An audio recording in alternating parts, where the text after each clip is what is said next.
Bro hi bro. ఏ జగన్ భాయ్ ఏంటి విశేషాలు చాలా రోజులు కలిసి మేము ఒక సినిమా తీసాం. ఓ సినిమా ఎందుకు డైరెక్టర్ ఎవరు?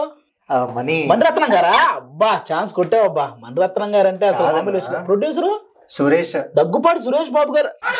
సురేష్ ప్రొడక్షన్స్ లో సినిమా అంటే అసలు మామూలు విషయం కాదు. లిరిక్ రైటర్ ఎవరు? రాహుల్. రాహుల్ ఇప్పుడు రాస్తున్నాడు ఈ మధ్య.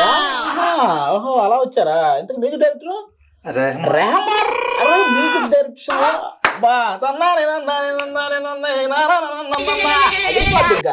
ఇంతకీ నువ్వు చేస్తున్నావు. ఓకే హీరో ఎవరు? రామ్ చరణ్ గారు. ఏమి కాంబినేషన్ అప్పుడు. సురేష్ ప్రొడక్షన్స్, రెహమాన్ గారు, రాహుల్ సిప్లిగన్స్ రైటింగ్. ఇవన్నీ కాదన్న, ఒకసారి వింటావా నువ్వు నేను చెప్పేది? ఏంటది సినిమా ఇట్స్ ఓకే గురు. ఇట్స్ ఓకే గురు. ఇట్స్ ఓకే గురు. ఓకే దాంట్లో చేసింది నేనే. నువ్వా? నేను. It's okay Charan Sai. Director Manikanta. Manikanta. Music director Mohit Rehman. Mohit Rehman. Producer మా సురేష్ గారు. సురేష్ అంటే సురేష్ బాబు కాదు కాదు. ఓకే సురేష్.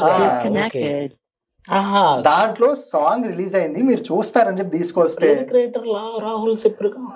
రాహుల్ రెడ్డి ఇన్ఫినిటీ అని చెప్పి కొత్త ఇన్ఫినిటీ. Okay okay. ఓహో మొత్తానికి మీ అందరి కాంబినేషన్ లో ఇట్స్ ఓకే గురు అని ఒక సినిమా. అందులో నుంచి లిరికల్ సాంగ్. ఓ సూపర్. అది సూపర్ అబ్బా. ఇట్స్ ఓకే గురు కాదు, ఇట్స్ డబల్ ఓకే గురు అలా ఉంది సాంగ్. లిరిక్స్ గానీ అలాగే మెయిన్ విషయం సిద్ధార్థ్ గారు పాడడం.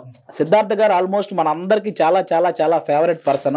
ఆయన వన్స్ ఏదైనా ప్రీ రిలీజులకు వచ్చినప్పుడు కూడా స్టేజ్ మీద ఆ సింగింగ్, ఇప్పటికే ఆ బొమ్మరిల్లు సాంగ్ అవి పాడుతుంటే మనకు ఆ వైబ్ అలా తెలుస్తుంది అనమాట. అలాంటి ఆయన మనోడికి ఇట్స్ ఓకే గురు సినిమాలో మనోడు హీరోగా చేస్తున్న మూవీలో సాంగ్ పాడారు.